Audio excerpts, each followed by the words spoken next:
today I'm going to talk about one of my favorite things in the whole entire world, and that is tea. Yes, there's more than just iced tea. Trust me, people, there's a whole entire world, and I'm engulfed in it, and it's not pretty, but whatever. So I figured I'd kind of show you some of my favorites since there are like billions of different teas. So I'm going to start out with my top favorite tea in the whole entire world, and that would be this one right here. It's a honey oolong, and it is delicious. No, I do not add any sugar, any cream, or anything to my tea because I just like the way it tastes naturally. This one, the leaves kind of look like this. Woohoo! And I like them because it actually gives like an extra aftertaste of honey.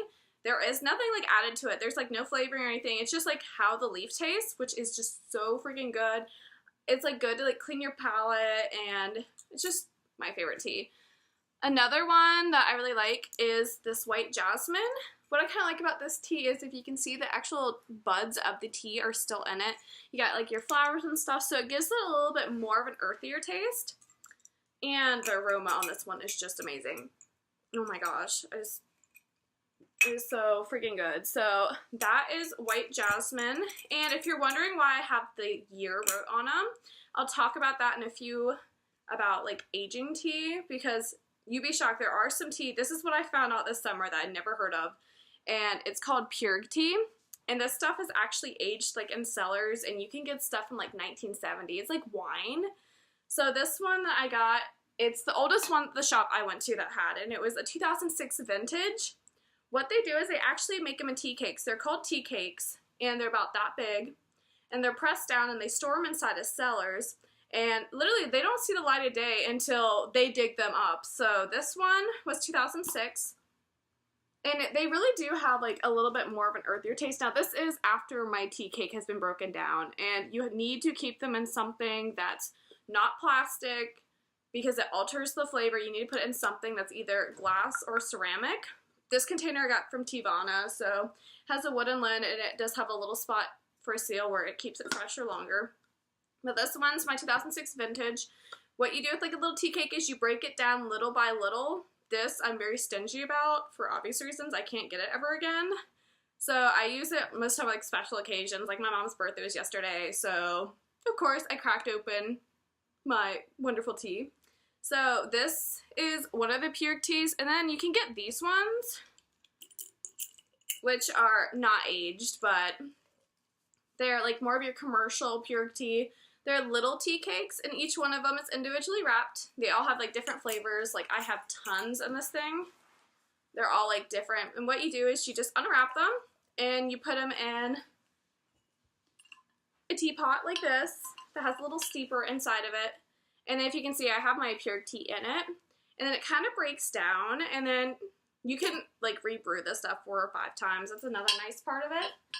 And it has like a nice sweet aftertaste. It's a little bit more of an earthier taste, so it takes a little bit to get used to, but there's so many health benefits about it. There's like good bacteria in it. So if you're someone who has like digestive problems, or your stomach's hurting you a lot, or you're like having sluggish, you're kind of feeling bad, it's good to drink this stuff because it puts bacteria back into your body that's been missing, and it just like helps with your diet. It gets rid of a lot of toxins in your system, and then also it does help with weight. So if you're like having a problem with, you know, your weight or anything, if you drink a lot of this stuff, it actually helps fill you up so you're not feeling like that hunger where you want to like eat all day. Then another one of my favorite teas, this one's from Teavana. Yeah, it's my little tea box I made. It's freaking adorable. I kind of love it. This one's one of my favorite from there. It's their Dragon Pearl tea. If you can see it, it's like literally little balls. That's kind of why it's called, you know, pearls. They're hand rolled, and then they have them flavored like 6 or 7 times with like the extract from jasmine. So it smells delicious and it tastes so good. And the cool part to watch it in your steamer when it unrolls, it literally does like a little swirl. It is so cool. So my next tea I'm going to talk about is actually some herbal teas, which a lot of people don't know about unless you're a frequent Teavana-er, or just a tea nut like myself. There's stuff that are herbal teas, and the difference between an herbal tea and a regular tea is there's actually no tea leaf in this. It's like dried fruit, and this one's fig rose, so it has dried figs and a little bit of like rose petals in it. It has an amazing aroma. The best thing to do with these is pairing them with your regular tea. So like say if I took my jasmine I showed you and I added this for a little bit more of a fruitier flavor, you can do that. Plus these are also really good served cold. Love them. And there's tons of health benefits to them. So if you want something a little bit sweet and you don't want to be like digging through your cookie jar, put a little pot on of this and it takes rid of that craving like instantly. Then my other tea I really like. This one's my grape oolong, which, oh my gosh.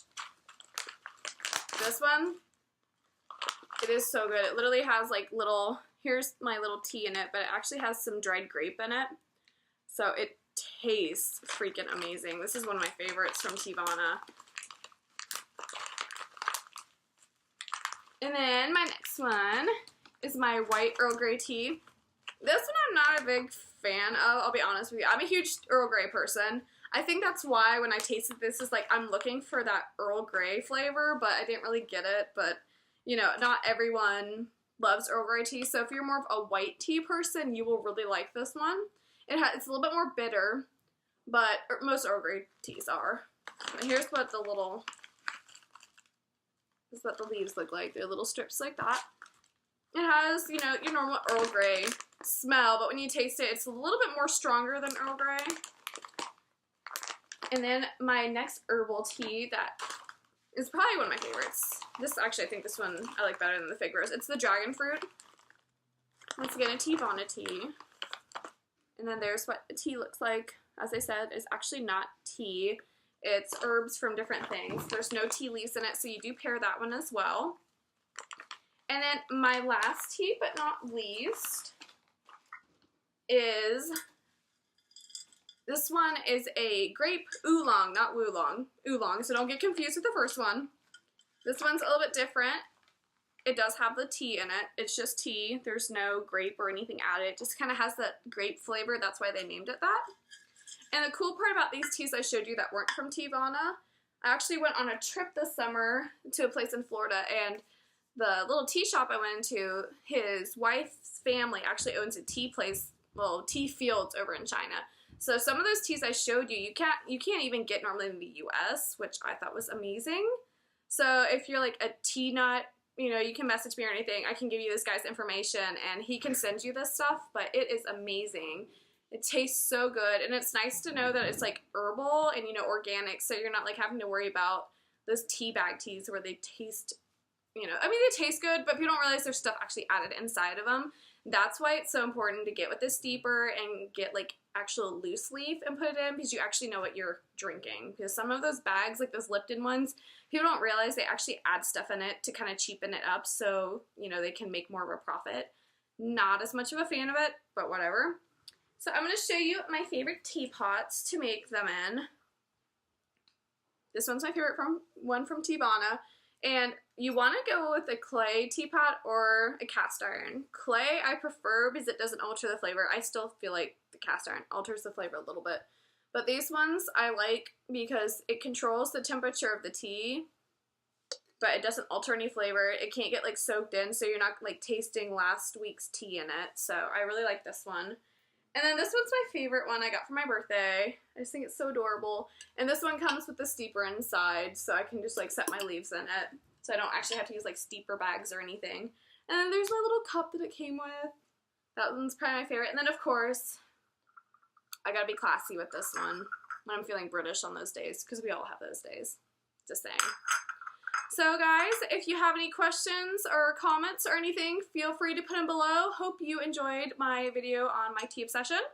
And I will be seeing you guys later. Don't forget to like and comment. See ya. Thanks. Bye.